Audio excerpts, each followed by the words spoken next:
Hello, everyone, and thank you for coming along to this afternoon's session. We're going to be looking at the US on the global stage, re-engaging in Africa, Europe, and the Middle East.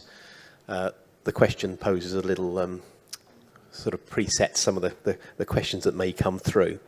My name's Stuart Thompson. I'm your moderator, chair for this afternoon's session, but we've got a fantastic panel, a large panel, a fantastic panel. So rather than me spending lots and lots of time going through introducing them, they're going to do a little bit of that themselves alongside their opening remarks. But I'll just spend a moment or two just setting the scene, if that's okay, and then we'll do the little introductions, and then we'll go around the panel and they can say their piece. So in recent years, there's been a gradual disengagement, it's suggested, of the United States from Europe, Africa, and the Middle East in favour of the Indo-Pacific.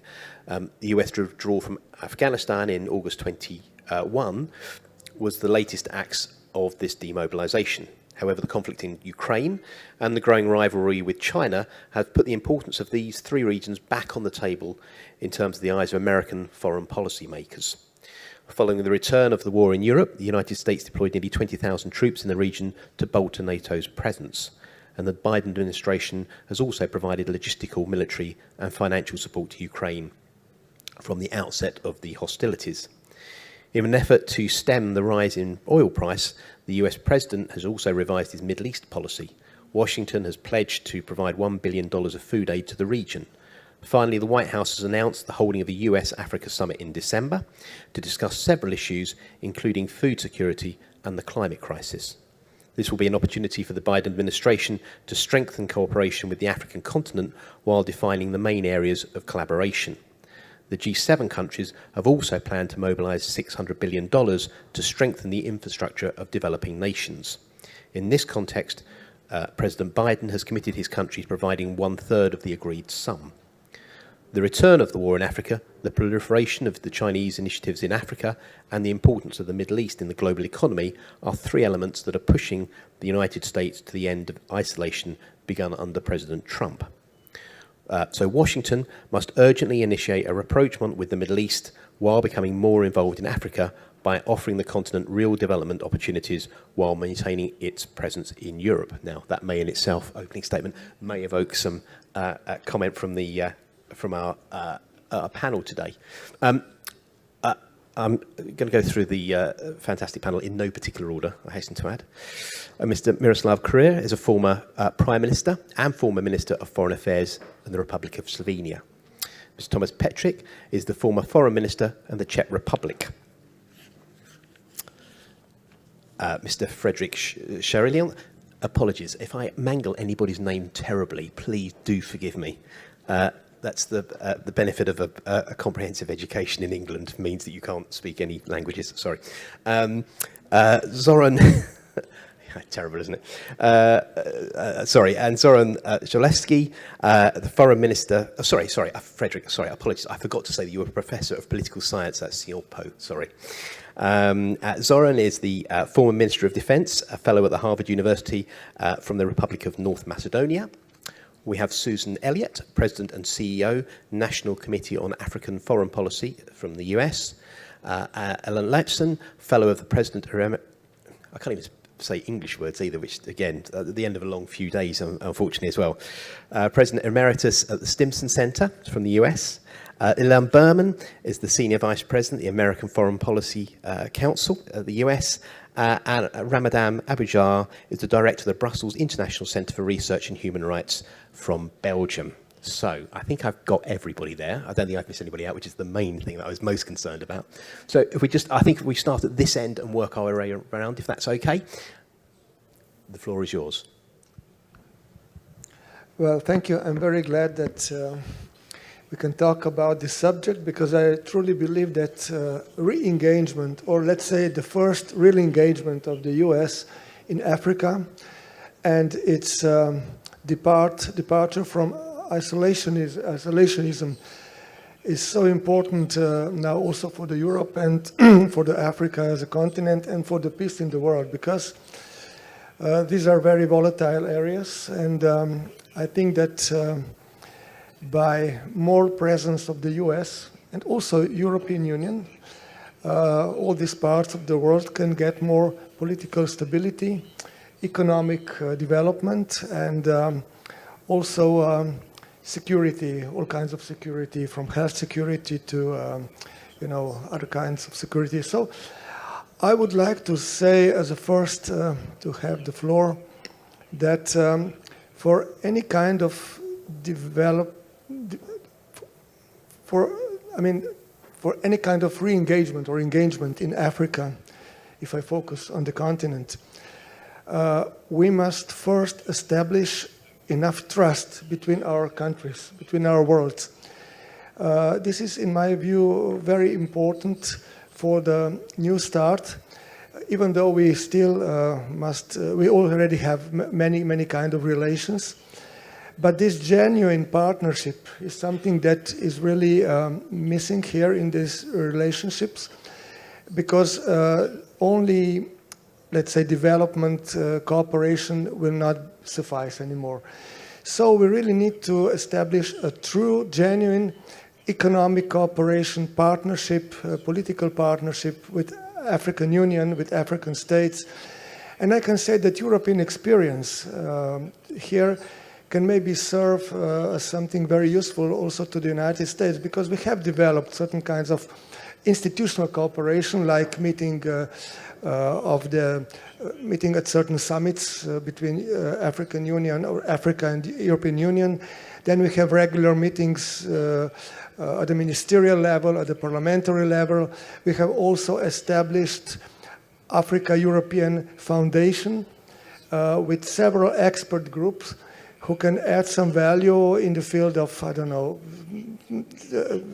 let's say, for example, health, logistics, transportation, industry, economic cooperation, and also in the field of the cooperation of the civil society in both continents. And of course, we would like to empower young people, the youth representatives, to be able to cooperate as well. So I'm supposed not to be too long. Let me just wrap up with this statement that Africa is becoming very important and relevant to the world as a whole, and it must not become another, I would say, area of tensions among, let's say, superpowers or any other forces. We must do as much as we can to empower people in Africa to seize their opportunities. But at the same time, there are also many opportunities for us, for Europe, or for the United States and other parts of the world. But if you do not develop real, genuine trust between us, it will not be possible to develop these genuine relationships. So you'd very much see the European Union as a model that the US could follow in terms of its engagement with Africa and beyond as well?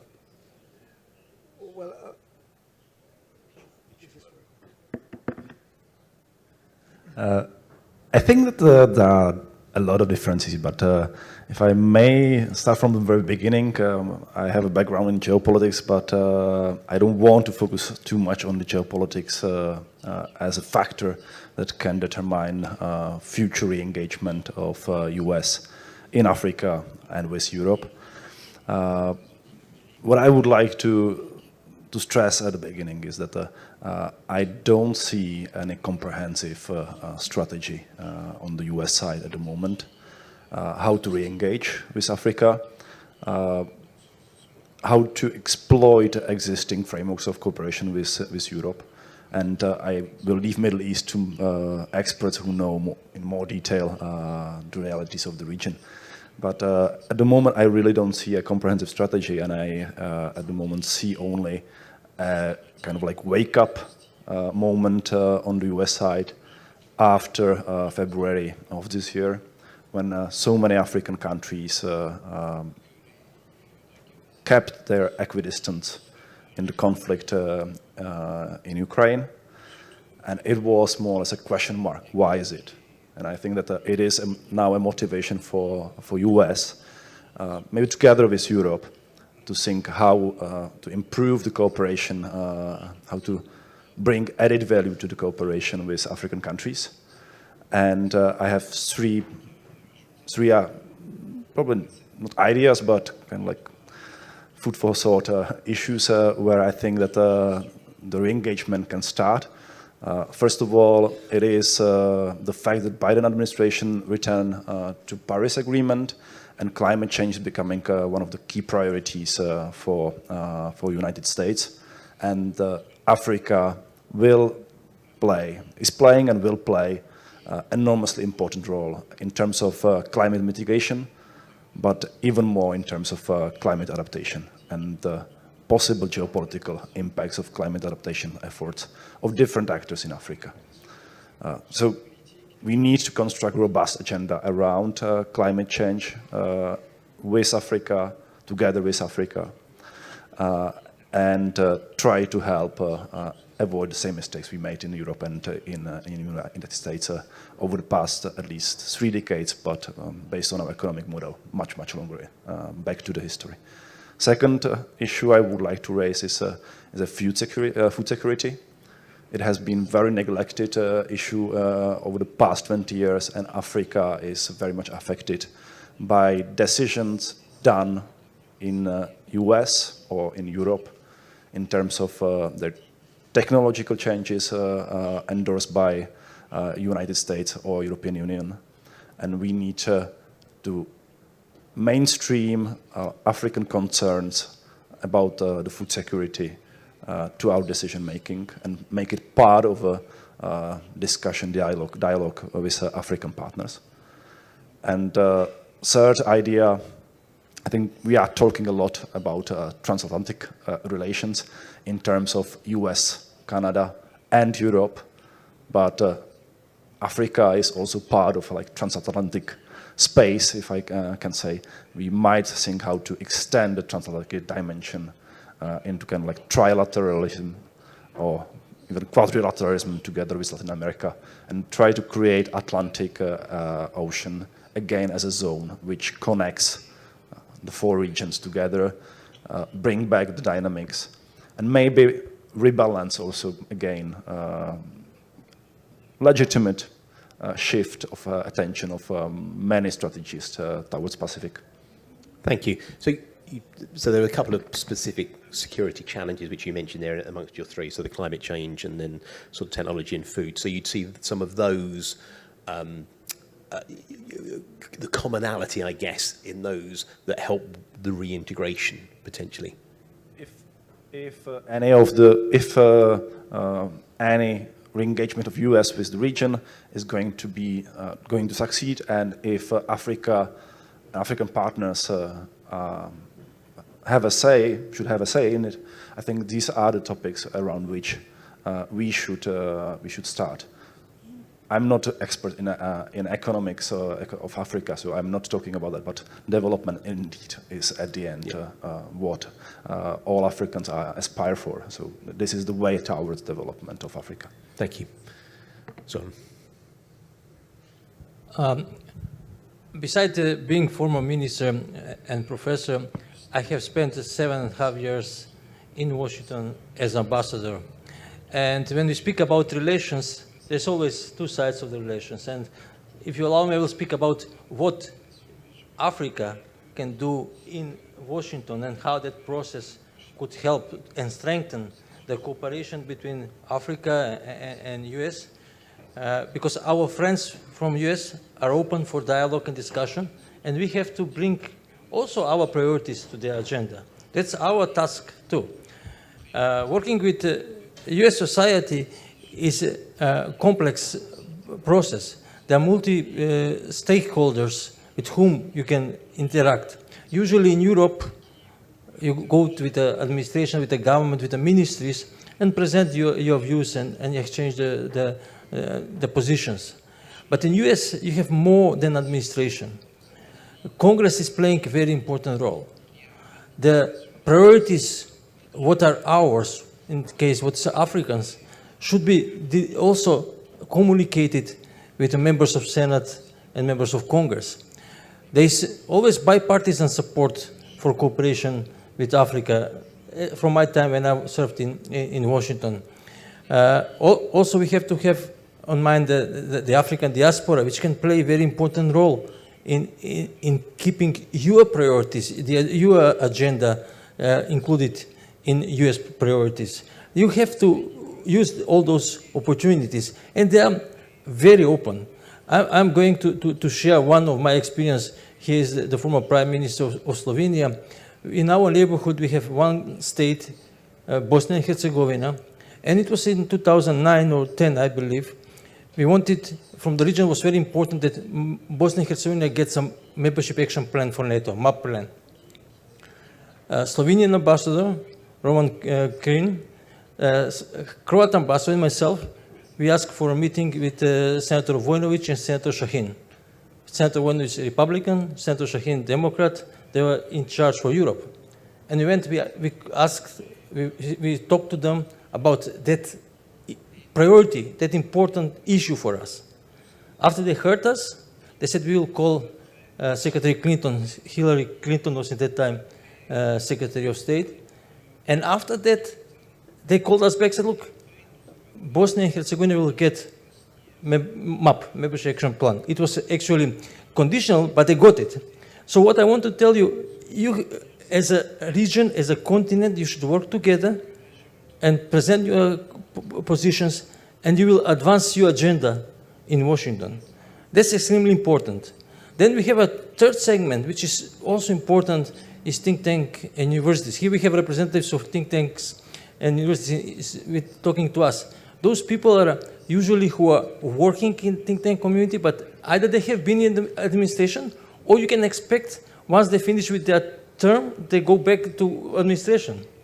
So if you work and make them your allies, they like to hear what's your positions, and they will communicate that position to the administration and to Senate. So you're building a coalition which will help your case to be brought to the attention to the administration and advance your agenda. And also, I will be going a little bit broader, not just in Washington or Beltway, how they say. US society is quite open. United States is not just Washington. You can work with the other parts of United States. I will give you an example of my country. We have a traditional, more than almost 20 years, it's a partnership program between National Guard of Vermont and Macedonian Army. And Vermont has two senators, Senator Leahy and Senator Bernie Sanders. They were, because of that cooperation, I had access to them. And also, I could explain them what could be done. And that partnership is not just about military. It's about people to people. What the Prime Minister mentioned, connection. We had a number of programs with education, businesses, and so on and so forth. So there are many avenues which you can use to advance your agenda. And I will end with one very important, there's a book written by President Clinton, is called Giving. United States society, they are open as individuals, not just as a country, to give, to help to the others. And you can achieve, if you know what's your strategy, you can achieve a lot going to the institutions which are having funds for your program. I will just mention just one thing. We wanted in my country to develop the heart surgery for children. We didn't have knowledge. By coincidence, one of the best surgeons in the United States from Seattle, we met with him, with the delegation, with the Prime Minister. He said, I will train you doctors, and we made possible for him to come and work with them, with our doctors, free. He was donating his time to work with our doctors to improve them. And we are 2 million inhabitants country, but we have a heart surgery in a country developed. And the last thing, we speak about economic development.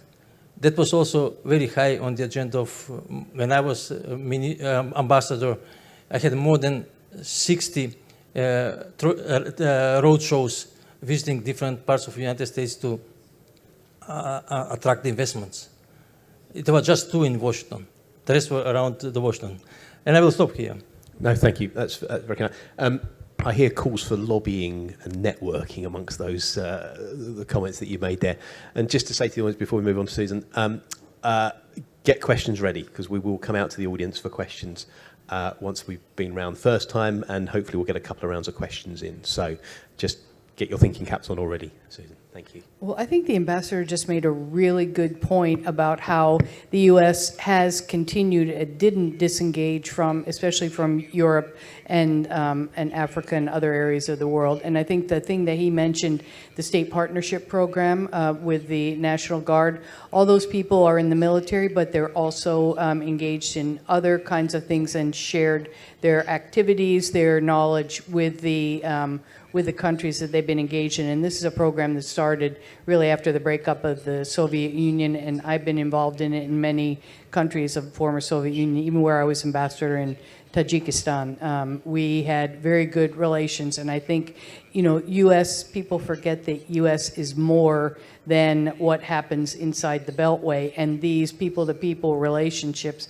that are developed and have continued over the years have not, we haven't disengaged. And I guess I would then add, in the Obama administration, and, the moderator brought that out about how the pivot to Asia, that was a strategy, pivot to Asia. I'm not sure exactly, I think it meant Northeast Asia, China looking, but, I served in Central Asia, and I really felt that there was never a disengagement there. Secretary Clinton came and visited all the countries of Central Asia when I was there.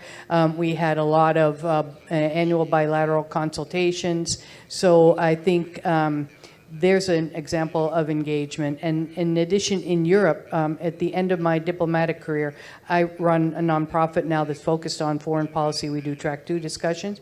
But at the end of my career, I worked at the U.S. European Command. I was a political advisor to the U.S. military. And I can tell you that, we were very engaged, even though, and at the beginning of the Trump administration, when it looked like there could be a conflict with North Korea, we were talking about how we can continue to be engaged in Europe, but help in Asia. So I guess I would say that while it may seem that we haven't engaged, but I think the engagement has been there all along. And I can tell you, even after the invasion of Crimea in 2014, one of the things that people said, well, NATO really wasn't united. Yes, it's united even more since what's happening now in Ukraine. But we had a whole program where NATO forces came together and went to the Eastern European countries. We called it the Enhanced Forward Presence, but we had not just U.S. U.S. was in Poland, but the U.K., Canada, and Germany also had not only their own troops, but NATO forces together in Estonia, Latvia, Lithuania, and then we were in Poland, and as well Romania and Bulgaria. So, and that continued into the Trump administration, even though, we heard rhetoric about Germany doesn't pay its fair share, but that's nothing new. But I think we engaged. I lived in Germany, and people were engaging all the time.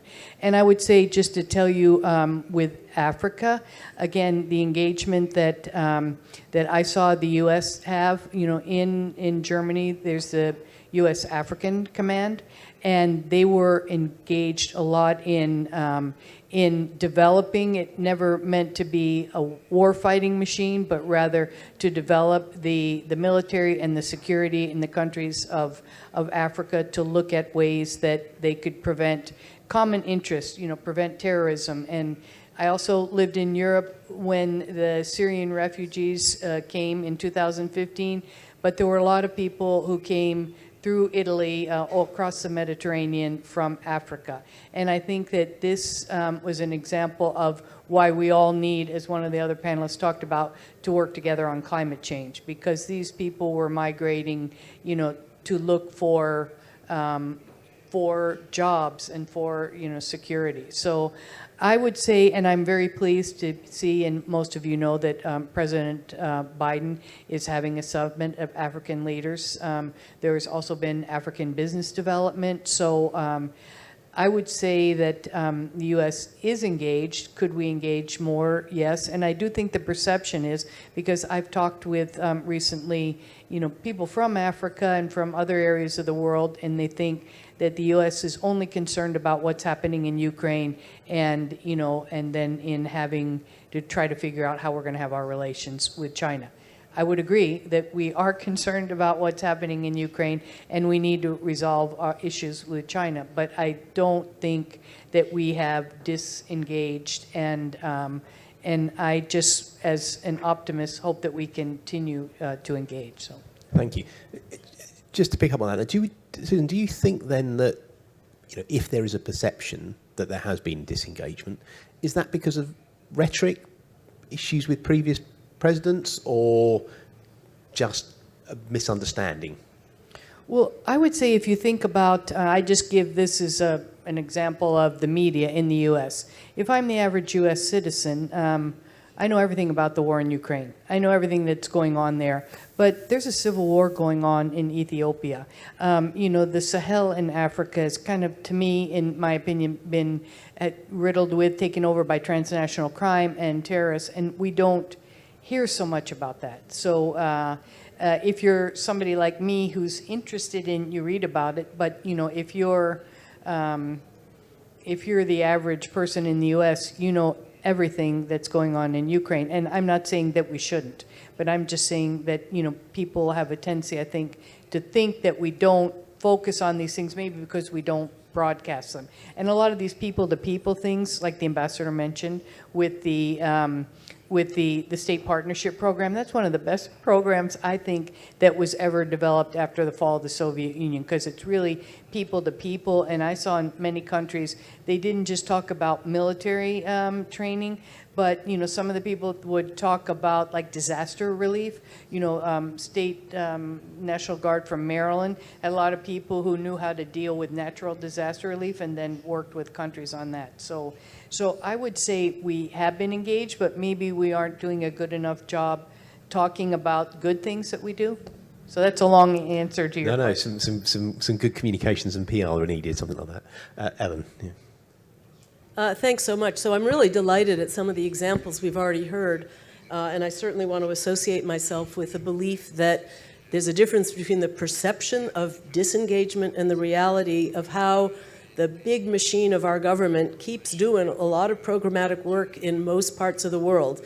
As a global power, I think the United States always has this predicament. The people who think intellectually about grand strategy say if everything's important, then nothing's important. So that whole dilemma of when you have a global capability of how do you decide what's in the front burner and what's on the back burner. So when we decide that China is what the Defense Department calls the pacing threat, that it is the kind of organizing principle for national security, the rest of the world all feels, oh my God, we're going to be neglected now. Or they look for signs that the U.S. is disengaging. Now, I assumed that the title of this session was implicitly the judgment that in the past administration, there was seen as a trend towards isolationism in the U.S., that the America First, logic of America First is we've got to think about our problems at home first, that our domestic requirements should take precedent over international engagement. And that really was truly what I think President Trump believed, and yet, sort of in a somewhat inconsistent fashion, he also wanted to be a big player on the world stage. He wanted to think that he had the kind of personal power to solve world's problems.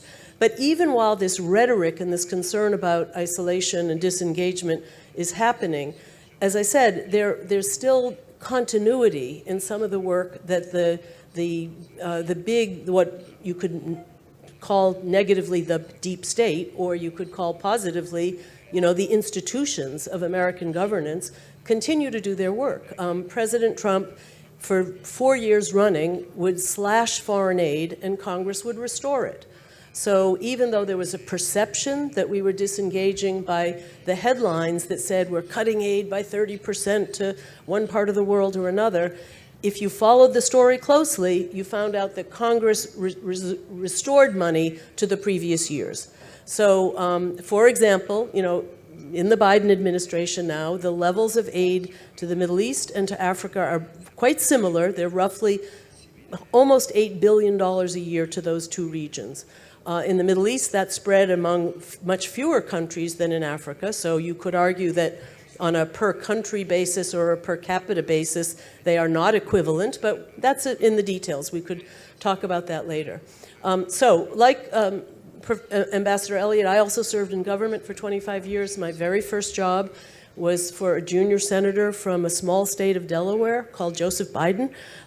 So when he was, a first-term senator, I was in graduate school and I worked for him. And he is really an internationalist, deep in his persona. He strongly believes in American leadership in the world. And I mean, this is quite consistent, I think, in his own long career in different parts of government. So I thought it would be interesting just briefly to compare how do we think about engaging in these three critical regions of the world.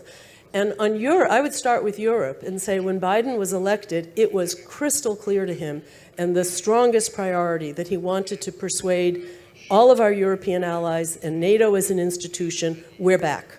I mean, he made that a very strong message. He came immediately to Europe. He demonstrated that the U.S. still believes deeply that we are an anchor or the anchor of transatlantic security cooperation and that the NATO alliance is absolutely essential for world peace and security. So, the Europe, I can check the box. We are re-engaged. No ambiguity there. The Middle East is a little more problematic because of this perception. But let's think about it, let's break it down into the right pieces. The forever wars had to end. They were going to end one way or the other. Even President George W. Bush is the one who actually signed the agreement for us to disengage from Iraq militarily. And here the point is that ending the wars is not the same thing as disengaging. Ending military operations still gives plenty of space for civilian, state-to-state, civil society to civil society engagement. So I do see these threads of continuity. Those wars ending gave the perception that we were somehow turning our back on the Middle East and focusing on Asia. Some of those changes that will slowly occur of pulling combat troops out of the region, downsizing some of our military facilities in the region, should not be understood to be a total 180-degree change in the relationship. I think it's much more nuanced than that. So I think that the burden is on the United States to work with partner countries in the Middle East to re-establish and revalidate where are our shared values, where are our shared interests, what kind of programmatic work is of greatest value to the countries in the region. And I very much like the point about the burden is also on the receiving country to speak up. You have a voice. You have an ability to say, this is more important to us than something else. So now, we are a little bit in an awkward place after the Arab Spring. How much can we promote good governance and democratization and human rights in the Middle East? There is a lot of resistance to the U.S. trying to set that agenda for Middle Eastern countries. So it's not that everything is smooth sailing, but I think we want to just characterize as correctly as we can what the level of American engagement looks like. And lastly, others know much more about the African engagement than I do, but it is my impression that the Africa Summit coming up in December is a really big deal.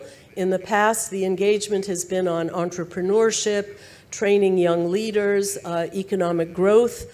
Those were pillars of U.S.-African engagement in the last year or so, and I'm glad to hear that climate change and public health cooperation will be featured this year. We should say that unlike other regions of the world, a vast majority of the aid we give to Africa is on public health. And that comes from HIV/AIDS, where President Bush, dramatically increased our commitment to creating public health capacity in African countries. We also do education, we also do security cooperation, but health is a dominant topic of the U.S.-African partnership. So I think I'll end there, but maybe come back to some of these issues later. Yeah, thank you. No, do you believe then, I mean, picking up your, the point you made about sort of military withdrawal isn't the same as withdrawal from civil society? Mm-hmm. Take Afghanistan as the example here. You know, in that sort of circumstances, do you think the US has done enough to keep that cultural and civil society engagement going, or was the withdrawal of troops seen as almost an endpoint, particularly in that case? Well, I would argue that it's not just the withdrawal of the troops, it's the way our bureaucracy changed its own behavior during the era of terrorism. Our embassies became a little bit more inwardly focused. This Benghazi in Libya, remember, was a big shock to the administration, where so embassies, I think, are a little less relaxed and a little less available to go out and meet all kinds of people in civil society. So we have to change our behavior, and if we can now put that 20 years of, with terrorism being the primary, sort of organizing principle of American engagement, if we can put that back in perspective and let our young diplomats get out and engage and do more programmatic activity. If I could just make two other very quick points. One is that don't think of American engagement as just the US government. The role of civil society, including as aid donors, is extraordinary. Extraordinary. The Gates Foundation, what Google does. I mean, we have private sector players that are bigger philanthropists than sometimes government-to-government aid. So keep that in mind. But I did want to just, I meant to put out one little word of warning on this question of isolationism. It is part of the American political discourse that the U.S. should not have as much responsibility for the problems of other countries. So if we see Republicans dominating the Congress, if we see the return to a republic, if Biden turns out to be a one-term president and we elect part of the Trump-led Republican Party back to power in 2025, isolationism will be considered, is part of the debate. It is part of the discourse. So I don't think we can claim that it's, with Biden's election somehow, it's permanently resolved. And I know that many countries in the world do worry that, that was Trump exceptional, or was the Trump America First philosophy really part of the American political tapestry and part of the bifurcation of political values that we're seeing in a polarized American society. So we can't promise you that the spirit of engagement is a permanent condition. There is still, I think, there are other forces in American society that would argue for scaling down our role in the world. Thank you. Yeah, I'm sure we'll come back to that point later on in the panel as well. Ilan.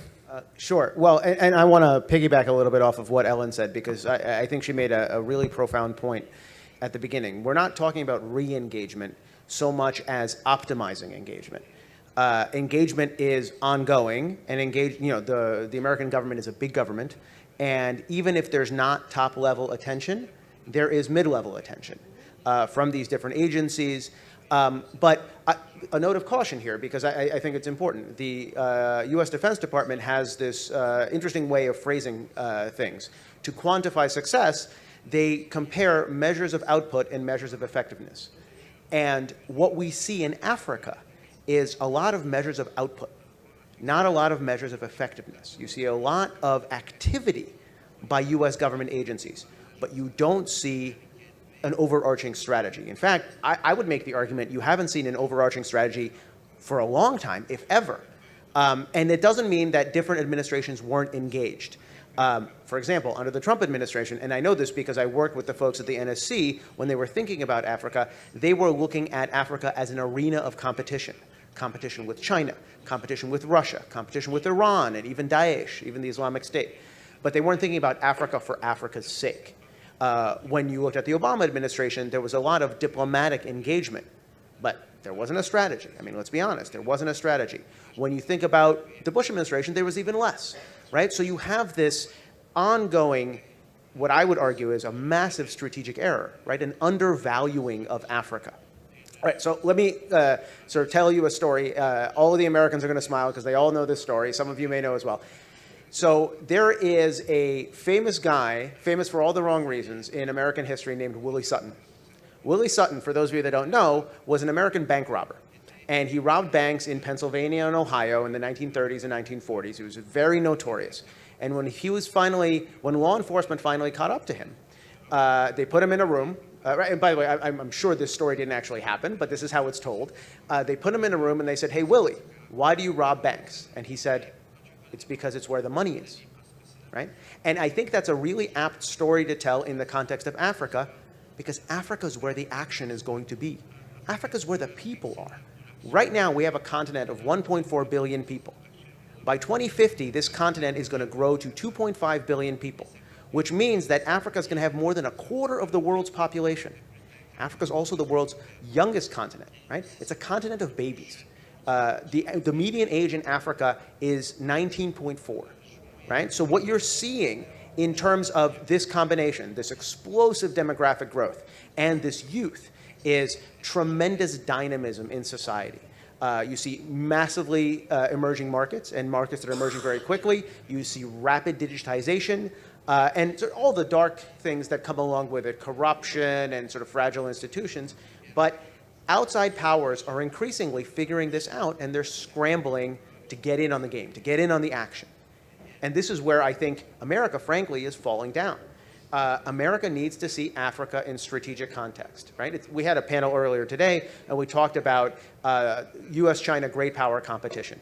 Africa is an integral to the conversation about U.S.-China competition, because this is, I would argue, this is the continent where China is the most engaged. It's the most dynamically engaged in terms of infrastructure, in terms of tech.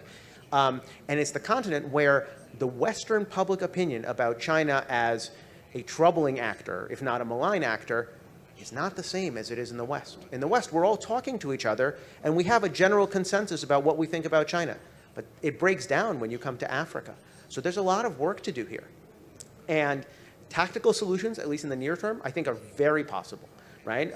We heard from the speakers earlier, we heard from the Prime Minister from the Foreign Minister about food security, right? Food security is a enormous tactical solution that the U.S. is positioned to provide. The U.S. is positioned to enhance investments in regional food banks and sort of regional cooperation as a way of strengthening human security on the continent. We can double down on, for example, counterterrorism assistance. I don't know if you've noticed, but this continent is undergoing a devolution in terms of the fight against Islamic extremism, right? You're seeing more and more the Islamic State migrating out of the Middle East into North Africa, south from North Africa into Central Africa, into places like Lake Chad, and places like Mozambique becoming real hotspots, real sources of concern. These are things that the U.S. can help with if the U.S. re-engages meaningfully on issues like counterterrorism. But the bottom line here, and I think, is that Africa needs alternatives, right? And the West is in a position to supply them. And I hope very much that there's going to be greater appetite in Washington to supply them, because if we don't supply them, other countries are going to step into this void. And I'm thinking in particular about China. So this is sort of a competitive environment. It's an enormously promising environment, but it's someplace where the United States needs to, I think, much more meaningfully engage. So that would be a positive agenda for the US to engage with. Can it do so and be not too negative about, say, the Chinese investment as well? Does the US have to deal with that carefully, or can it deal with that sort of head on if it wants to maintain relations? So I think it's a great question, and I'll make the point that I made in the earlier session, which is that the US. So I have a friend who used to work in journalism and marketing, and he always says that in order to sell people aspirin, you first have to convince them they have a headache.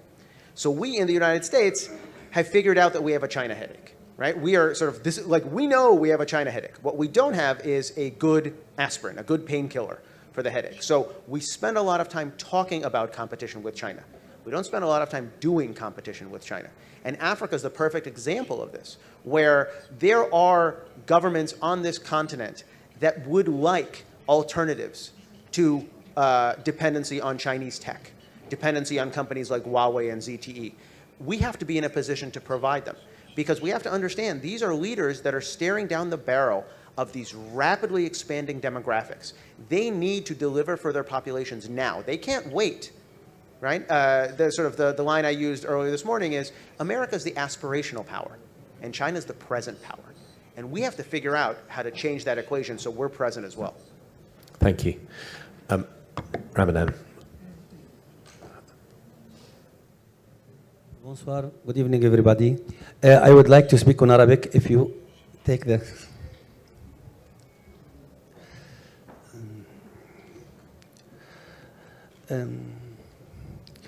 أشكر ميديز والمغرب على إتاحة الفرصة لنا للحديث عن مواضيع هامة تخص ملف دائم في منتدى ميديز.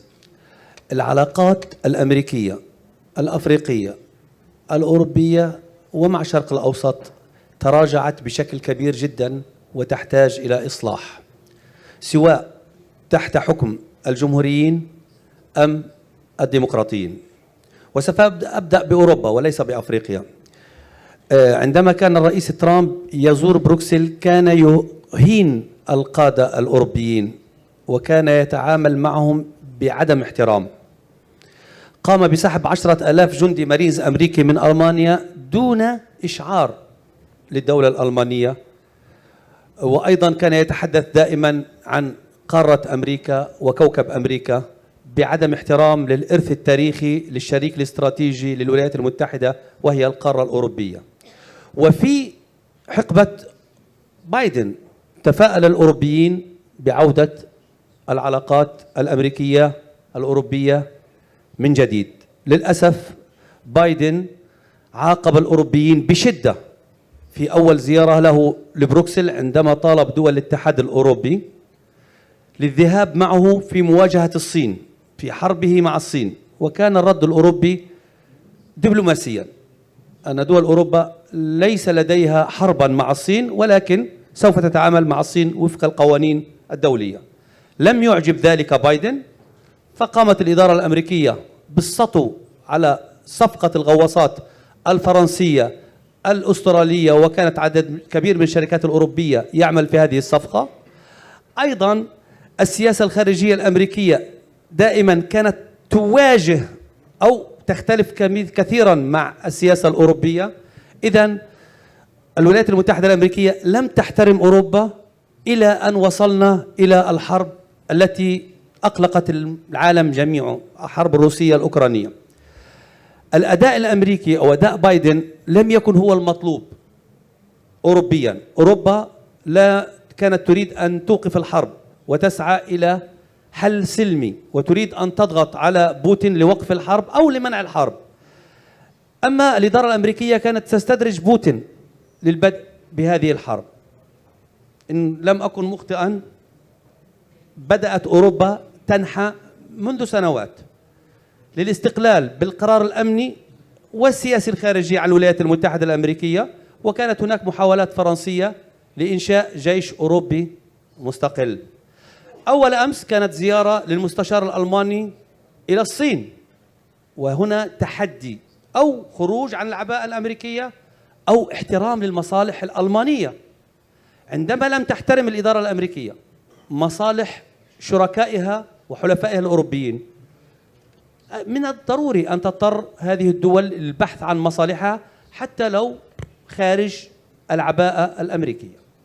هناك الكثير من نقاط الاختلاف، حتى داخل حلف الناتو كان حلفا هزيلا، وأعادت إحياؤه هذه الحرب، وكأن حرب أوكرانيا بقدر ما سببت الأذى والخسارة الكبيرة لكل الدول الأوروبية شرقية وغربية، هي قامت فقط بإفادة الولايات المتحدة الأمريكية.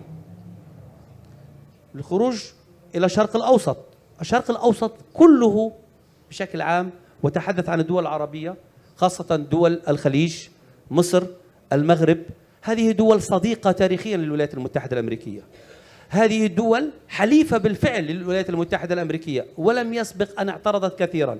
ولكن ماذا فعلت الولايات المتحدة الأمريكية لاحترام وللحفاظ على العلاقة مع هذه الدول العربية؟ كانت الولايات المتحدة الأمريكية تستخدم الفيتو في كل مرة يتم انتقاد إسرائيل، وهذا على يحرج القادة العرب أمام شعوبهم. حتى بعد توقيع اتفاقية إبراهيم للسلام، الدول العربية وقعت هذه الاتفاقات لدعم معسكر السلام داخل إسرائيل.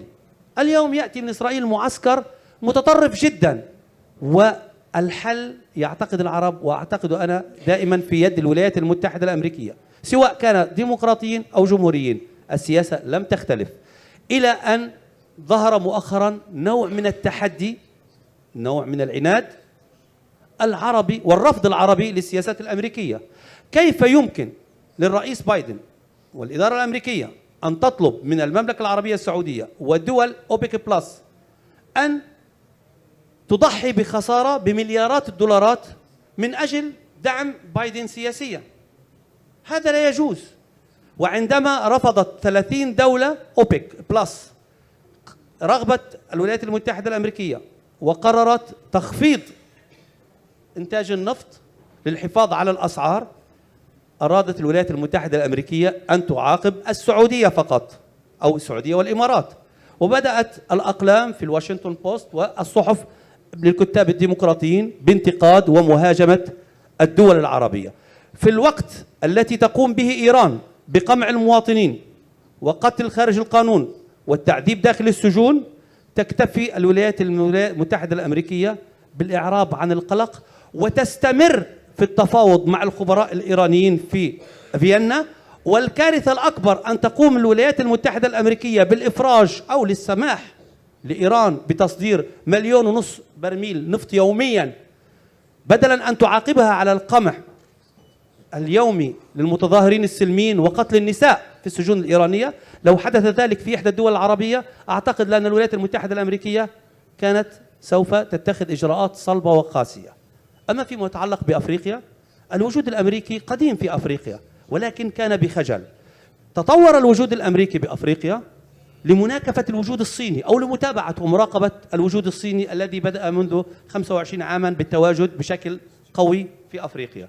وأيضا كان عبارة عن بعض القواعد العسكرية الموجودة في جيبوتي، وكانت لهم تجربة في الصومال سيئة، ولديهم شركات أمريكية تنافس الشركات الفرنسية في أفريقيا، القارة التي لم يحترمها لا الأوروبيين ولا الأمريكيين. أفريقيا تستحق احتراما أكبر من الولايات المتحدة الأمريكية. القادة الأفارقة يجدون صعوبة في الوصول إلى صانع القرار في الإدارة الأمريكية، والإدارة الأمريكية لم تبدي احتراما لأفريقيا إلا من خلال الخطابات السنوية لبعض أعضاء الكونغرس أو حتى الرئيس الأمريكي.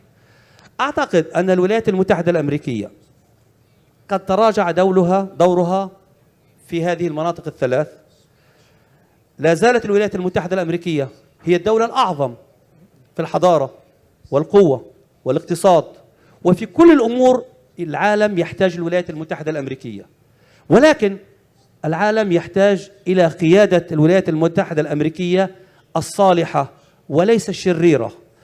لماذا حلفاء الولايات المتحدة من عرب وأوروبيين ينظرون إليها اليوم وكأنها شريرة؟ أعتقد أن الخطأ في من يقود البيت الأبيض، سواء من ديمقراطيين أو جمهوريين. عليهم احترام الحلفاء والشركاء على هذا الكوكب، وعليهم أيضا معاقبة المتطرفين ودعاة خطاب التطرف، وليس محاباة النظام الإيراني ومحاباة اليمين المتطرف في إسرائيل. وشكرا.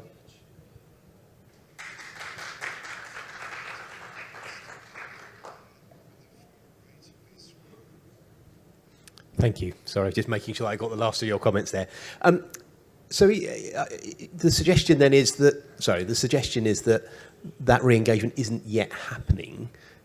If the US is to re-engage, if it is to take a more positive line, as if you've suggested, would there be a couple of key points that you would sort of, suggest that would enable the US to do that? Sort of 2 or 3 key points, and that would shift perceptions.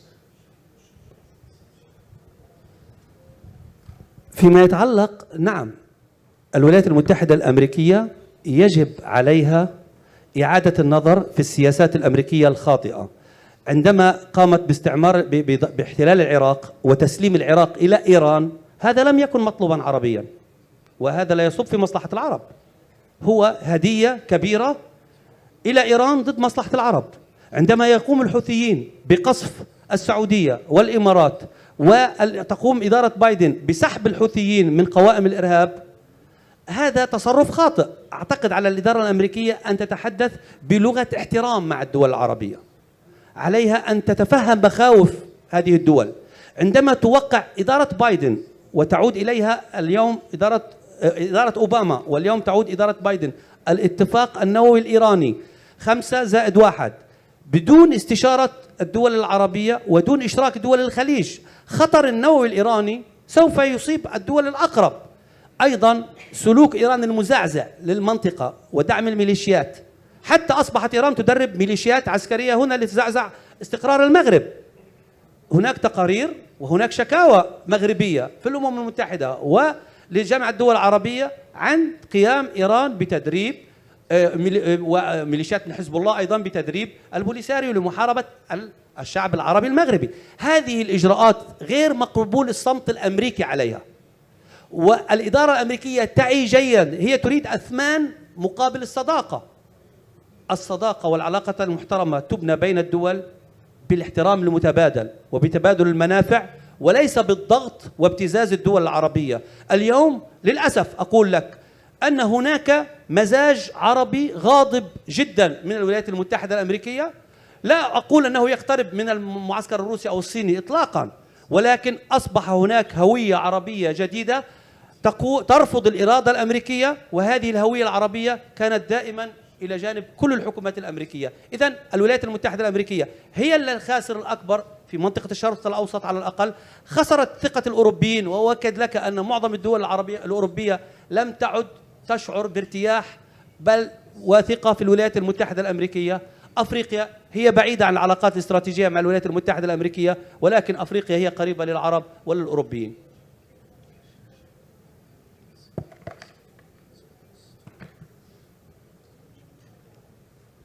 Thank you. Thank you for that challenge, and I'm sure we'll get some reaction to that those points shortly as well. Frederick, last on the panel there, but very not Middle East at all. Thank you very much. It's always a pleasure to be here at the MEDays and in Tangier and in Morocco in general.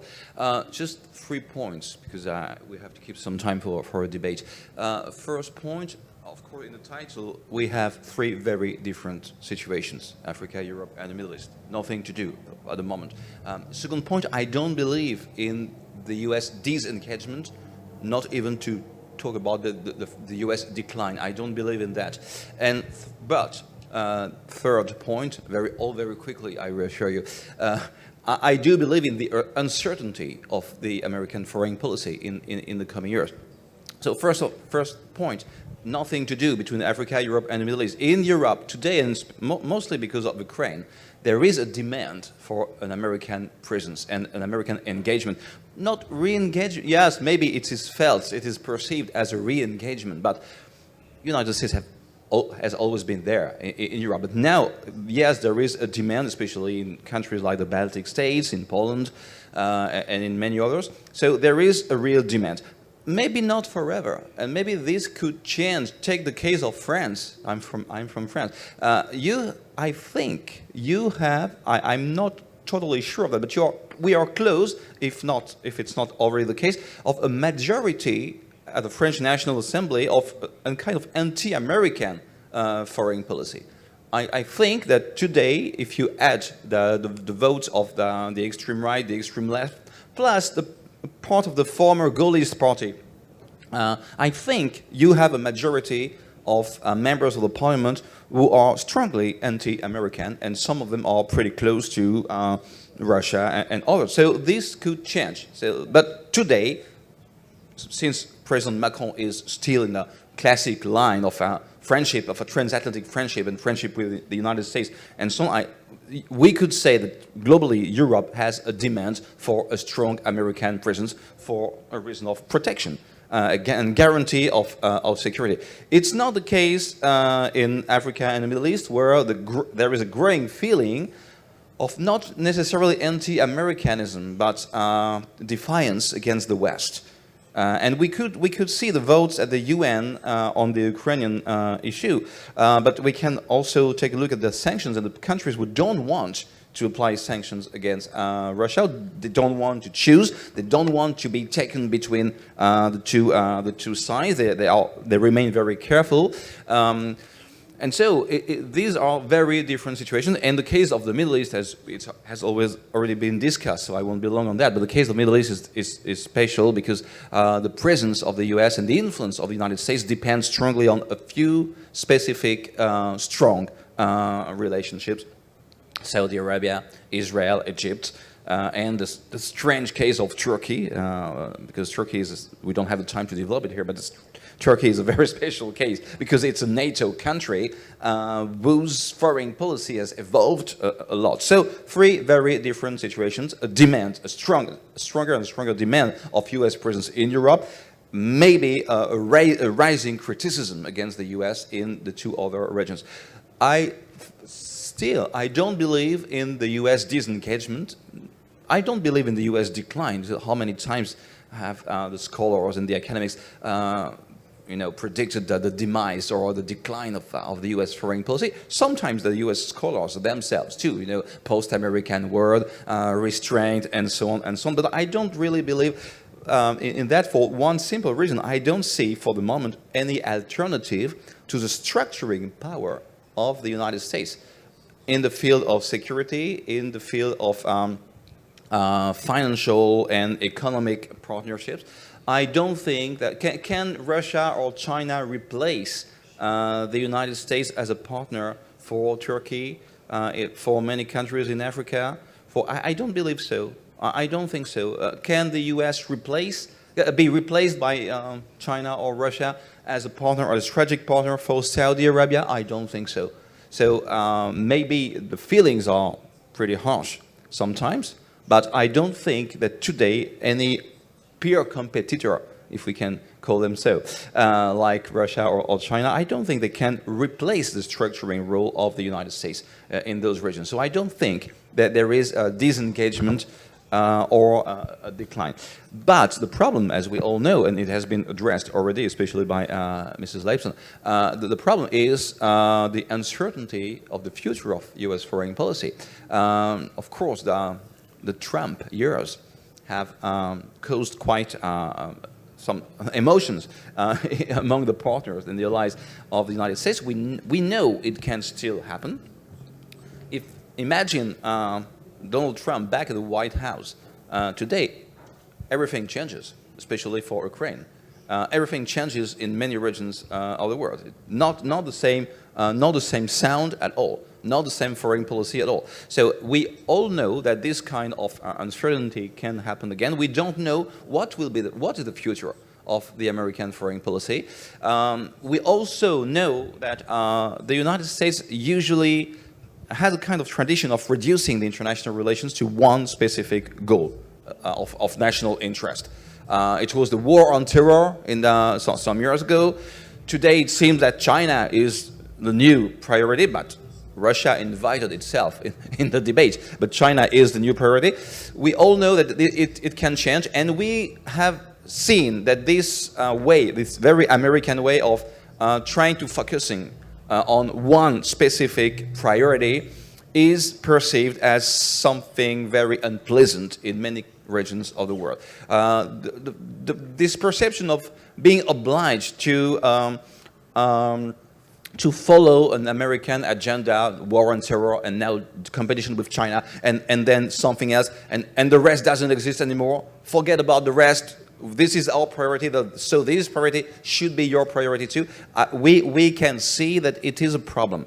It is a problem in the U.S. foreign policy. So we don't know what will be the future of the U.S. foreign policy. So these were my points, actually. I don't think there is a re-engagement because I don't think there is disengagement, and I don't think there is decline, but the uncertainty is very high. Do you think then that Europe in some instances is looking for the US to take a lead on certain issues? whether that be economic, climate change, whatever. Is that where Europe is, where Brussels is, or is it quite happy, or is it wanting more of a partnership? I think, well, the U.S. leadership is a real question. When Biden was elected, one of his most famous leitmotif was "America is back." Like we can do the leadership again. We can be the leaders again. The problem is, things have changed between during the 4-year Trump years, and so the question now is: does America want to wield leadership? Does the world want an American leadership again, or do we have to reinvent the type of American leadership? There is a debate in the United States, like soft balancing, restraint, or what is the good method for the U.S. to find a role which cannot be the same old role of leadership as decades ago. It's not possible. So everything remains to be reinvented, and it's not an easy task for the coming U.S. president if they want to do so, because I don't think that Donald Trump wants to think about that too much. Thank you. I want the panel to sort of reflect on what each other has been saying, but I'm also very keen to get questions from the audience as well. So we've got three. I tell you what, let's see if this works. I'll try and take the three questions. This might be a little bit optimistic. Anyway, we'll go with this. We'll try and do the three.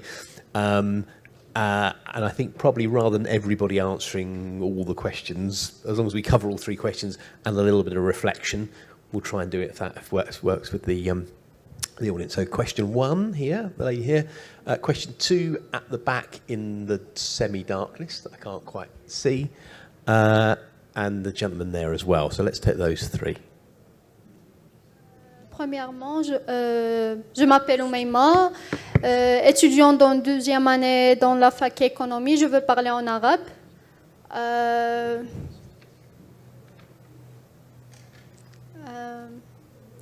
J'ai une question pour ما ورد الأمم المتحدة تجاه هذه الأحداث التي تقوم بها الولايات المتحدة الأمريكية، لأن الأمم المتحدة هدفها هو سلم السلام العالمي. فكما ذكرت هناك كارثة دبلوماسية بين دول العالم، وهل إذا استمر الوضع هكذا ستكون هناك حرب عالمية ثالثة؟ لأن الوضع بدأ بين روسيا وأوكرانيا ثم تطور الوضع. هل سيكون هناك حرب عالمية ثالثة؟ وشكرا. Merci. Brilliant, thank you. Question right at the back. Merci beaucoup. Je m'appelle Alassane Suleiman. Je suis journaliste, pigiste, en tout cas freelance. Je viens du Mali, en Afrique de l'Ouest. Voilà, ça me fait 10 MEDays sur 14. Donc je suis très intéressé par les questions des relations internationales, de diplomatie et de beaucoup de choses. Alors ma question peut-être à Madame Leibson. Je voudrais savoir, au début des années 90, beaucoup de pays africains ont embrassé la démocratie, sont devenus démocratiques. Alors 30 ans après, la démocratie est en crise en Afrique. On a des coups d'État un peu partout, et notamment en Afrique de l'Ouest. On sait que la philosophie diplomatique des États-Unis, c'est la démocratie d'abord. Avant tout, toute chose pour pouvoir avoir la coopération avec les États-Unis. Alors, Madame Leibson, est-ce que dans notre monde aujourd'hui un peu en tourmente, est-ce que les États-Unis continuent toujours avec leur philosophie de la démocratie d'abord pour avoir la coopération avec les États-Unis, ou bien les États-Unis vont changer un peu leur vision avec le monde que nous avons aujourd'hui? Merci beaucoup.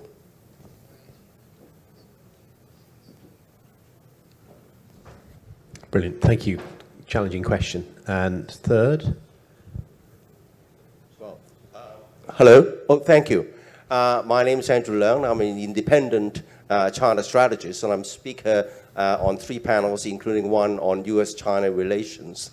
Now, China has an outsized influence, or in at least relationship, with Africa, Europe, and the Middle East, because China is now the second largest economy in the world, and is the largest trading partner for something like 130 countries in the world, compared with something like 90 for the United States. And of course, China sits right at the heart of the global supply and value chain.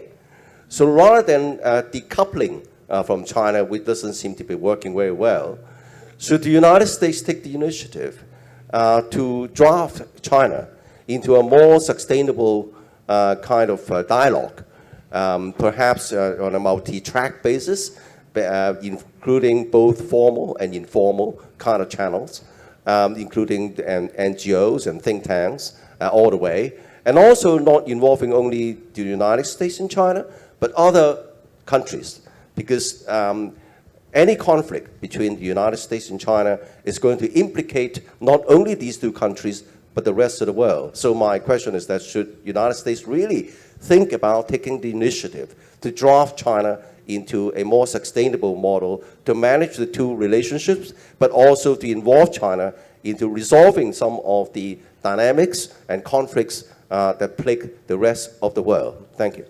Brilliant. Thank you very much. So 3 challenging questions there. One on the role of the UN, one directly on the role of democracy, and that broader question around China and the US. So do you want to take the sort of direct one first, Alan, and then I think we'll open it up, and I wonder whether people just want to volunteer to take or deal with particular parts, and then I can pick on people if needs be. Thank you, Stuart. Is this on? Hello? Oh, there we go. So for my Malian friend, I think that democracy promotion will always be a core pillar of how the United States wants to engage in the world, because it is so deep in our own identity that the belief that democracy is still the most organic way to make sure that governments reflect the will of the people. So it's a very basic, simple principle.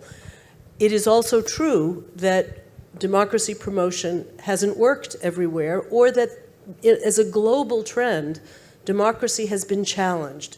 Technology, the speed with which people can communicate, has eroded people's respect for the slow institutional game of democracy. You have to be patient. Things take a long time. You have to consult everybody's points of view, etc. So there's an erosion of a belief that democracy is efficient enough to address the world's problems, and that debate is happening in the United States as well as in our relationship with others. So I believe that, and we've somewhat shifted the vocabulary to good governance. We do believe that it's the choice of other societies to decide what form of governance is right for them. But we need governance. We don't want to live in a world of absolute anarchy. Governments still perform absolutely essential functions. And so I think the United States has somewhat adapted. We still have programs that promote democratic processes and change. We support how countries develop, rule of law, freedom of expression, political party development, judicial systems. We still believe in all of that. But I think we have to, adjust to the needs and the requirements of individual countries. So I think we are also a little bit humble right now about the challenges to democratic behavior in our own country. I'm certainly of the camp that wants to revalidate democracy as may not be a perfect form of government, but it's better than the alternatives. Thank you. Brilliant, thank you. Anybody else on democracy, or should we move on to the UN? Move on to the UN. Anybody want to say? Yes, thank you. Well, on the UN, I think you raised a really good question about the need for, in my opinion, reform of the United Nations. The United Nations was formed after the Second World War, and it reflected the world and what the world needed at that time. But I think we are seeing that, that perhaps there needs to be reform. I'm not going to say that's going to be easy. And in terms of the veto, I think that you've raised a good point that it's not just China and Russia, but all members of the Security Council, including my own country, the United States of America, use the veto to their own political advantage. So whether, there could be an override of the veto from the General Assembly. We heard some remarks this morning about that the UN doesn't really serve all the countries of the world, but just serves the powerful countries.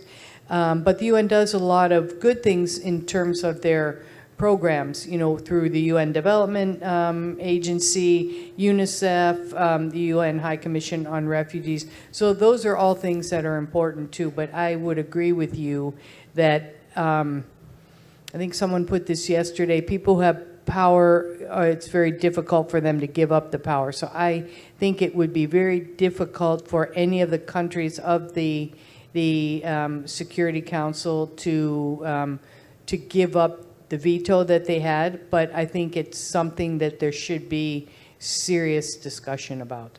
Thank you. I know the issues China has been discussed at length in other sessions as well, but if there's any particular points that anybody would like to make on that in terms of the challenge, if not, I'll open it up to other questions. I certainly have one question, which is about the shifting. So, anyway, yeah, China, if you want.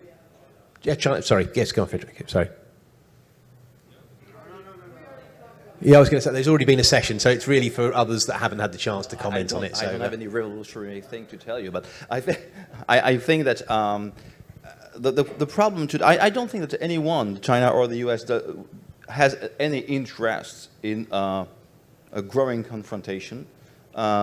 Just rivalry would be already okay. I don't believe in the concept of a new Cold War, because I think it's something we hear very much about, is there a new Cold War between the US and China, and each of them accuse each other of being at the origin of a new Cold War. I don't think this term is right, because Cold War was something very different in another world with two separate systems, so nothing to do with the Cold War. But the real problem today probably is that many countries would like to avoid being obliged to choose a side. And I don't think that this obligation is the same everywhere in the world. I think that a new bipolarity between China and the US doesn't make sense in the Middle East. I don't think it makes sense in Africa, in spite of very strong Chinese presence. It makes sense in Southeast Asia, and it makes sense in Asia, where countries like Thailand or Singapore don't want to be caught in this new game. And so I think that it is in the interest of the two powers in Beijing and in Washington to find a way to rule their rivalry and the competition, so that the countries, especially in Asia, don't feel obliged to choose a side. Because if they do, if they feel obliged, everybody will be the losers, Washington and Beijing. I really think so. So nobody has an interest. Unfortunately, we all know that in international relations, it's not because nobody has an interest in something that this something doesn't happen. It can happen. And nobody wants it, but it can happen. So the two countries should establish clear rules to make sure they avoid this situation. That's my feeling. Brilliant, thank you. Any other questions from the... Yep, let's take the question now. Can you hear me? If you keep talking, it should kick in. The name is Ayman Barraj from Morocco, studying in second year logistics and transport. My question is, seeing that some African countries have been getting help and aid from the US for the last 10, 20 years, and they are still, to this day, need just as much help, if not more, what is the end goal here, knowing that there is not as much success? Thank you. Thank you. Any other questions, or if you take that one? Okay, let's take that question. Yep, hello. Thank you. He was looking at me, so I think... You volunteered. So. No, that's fine. So I think that's an excellent question, and I think it goes to what Ellen was talking about this international engagement fatigue that is ever present in the American political dialogue. A great example in this context is Afghanistan, right? The Biden administration has gotten a lot of bad press about how it did the withdrawal from Afghanistan. But let's be clear, the political logic of the withdrawal was bipartisan. President Trump, when he was in office, said that If he got a second term, he would have withdrawn, and he would have withdrawn sooner. He would have withdrawn in May, not in August, right? So he was looking, President Biden was looking at the same polls as Donald Trump was looking at, that the American people are tired of these open-ended engagements, right? These forever wars, for lack of a better term. And I think that's a lesson that's applicable also to international aid. The United States is enormously generous in terms of its international engagement. We very often, local populations and local publics don't actually know that the U.S. is doing anything because we have this aversion to, as they say at the USAID, of putting flag on the bag, right? Of letting people know that this is actually our aid. Personally, I think that's a mistake. I think if you're being generous, it's good for people to know that you're being generous, right? There's no downside to that. But the reality is that also is not an indefinite condition. There has to be some level of evolution that comes along with the aid, right? My main criticism of the Trump administration's Africa strategy, and they sort of had an Africa strategy, was they called it Prosperity Plus, right? And it was unveiled by John Bolton in December of 2019. They never really got to implement it, but the idea was to provide additional aid to African countries, and the rest of the conversation was silent. The rest of the sentence was silent. For what reason? Why would you provide additional aid, right? Do you provide it for good governance? Do you provide it for anti-corruption? Do you provide it for greater security? So that's the part of the conversation that isn't evolved. And that's why over time, when you have countries that receive aid from the United States, but still need it or still need more or whatever it is, or are not progressing along the democratic path, that's why you get resistance and pushback from Washington. So my sense is, I think the answer to your question lies in us, we Americans, identifying achievable, realistic objectives upon which to pin our aid. And we've started doing that. We have something called the Millennium Challenge Corporation, which tries to do that. But I think we can do a much better job of sort of organically linking those things. And I think it would be helpful not only for us to prevent fatigue, but also for recipient nations to understand what's expected of them. So. Thank you. Yes, go ahead, Thomas. I would like to add a little bit on what has been said, because good governance, mentioned several times here, is part of the story. You can give a lot of aid, but if it is not translated into sustainable local activity and ownership, which can govern, which can manage, direct the projects, maintain the sustainability, and translate it into economic local development and activity, it is a never-ending story then.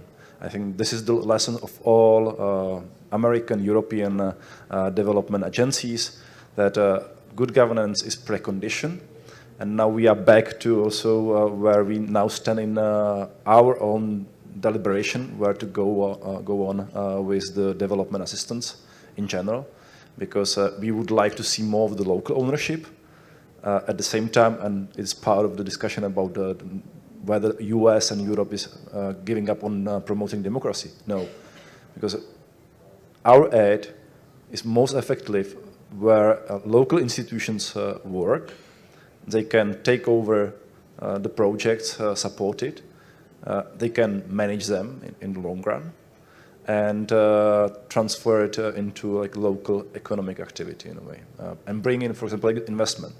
If you, for example, invest in infrastructure and nobody is maintaining the infrastructure, then you can bring in another project in 5-10 years. And we have seen on a number of occasions, France, Germany, US, even my country, even though we are not so active, that you pay a lot of money for a project, and when you don't care about how it's going to be sustained by local authorities, you can return back in 5 years, and the project is not working any longer. So this is a problem that you very often see a lot of progress, even though there are billions of dollars coming in official assistance. It's largely because we are facing the dilemma to give the local ownership, and then you are not giving aid to where it is needed, or give aid to places where you know that you will have to return back in 5-10 years again. because you will see the progress on local governance. Thank you. Sorry. I would like to add something in this respect. When we look at development in general, that's a complex area where we can, where U.S.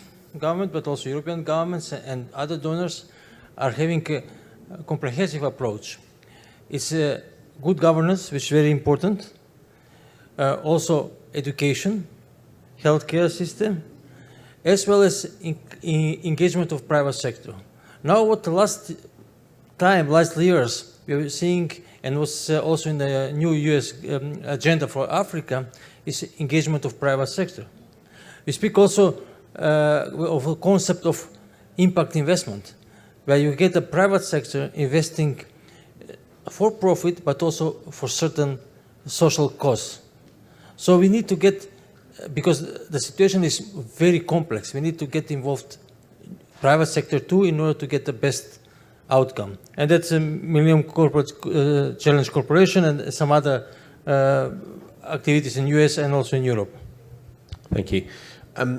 Conscious of time, I think we've got about, although the time has just disappeared, but I think it's about 10 minutes we've got, something like that, until the end, unless we've just been given a massive extension into the evening.